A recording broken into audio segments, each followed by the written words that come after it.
Garuda Express, an international courier service. ముంబైకి చెందిన ఓ WhatsApp group సభ్యులు విహారయాత్రకు వెళ్లారు. మొత్తం 55 మంది విద్యార్థులు మహారాష్ట్రలోని కుండలికా నది వద్ద ఉన్న దేవకుంది ఎత్తిపోతలను చూసేందుకు వెళ్లారు. అక్కడికి వెళ్లిన విద్యార్థులు నదికి అవతలి వైపు చేరుకున్నారు. ఈ సమయంలోనే వర్షం కురియడంతో నదిలో వరద ఉధృతి పెరిగింది. దీంతో విద్యార్థులు ఎటు వెళ్లలేకపోయారు. నది వద్ద చిక్కుకున్న కొంతమంది విద్యార్థులు తమ కుటుంబ సభ్యులకు, స్నేహితులకు సమాచారం అందించారు. మొత్తానికి స్థానిక పోలీసులకు సమాచారం అందడంతో నది వద్దకు పోలీసుల బృందం చేరుకుంది. 3 గంటల పాటు సహాయక చర్యలు కొనసాగించిన పోలీసులు తాళ్ల సహాయంతో విద్యార్థులను అవతలి ఒడ్డు నుంచి యువతల ఒడ్డుకు సురక్షితంగా తరలించారు. దీంతో 55 మంది విద్యార్థులు ఊపిరి పీల్చుకున్నారు. పోలీసులకు విద్యార్థులు కృతజ్ఞతలు తెలిపారు.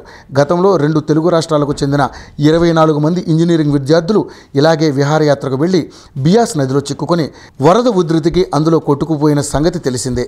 అధికారులు తక్షణమే స్పందించడంతో అతిపెద్ద ప్రమాదం తప్పిందంటున్నారు అధికారులు.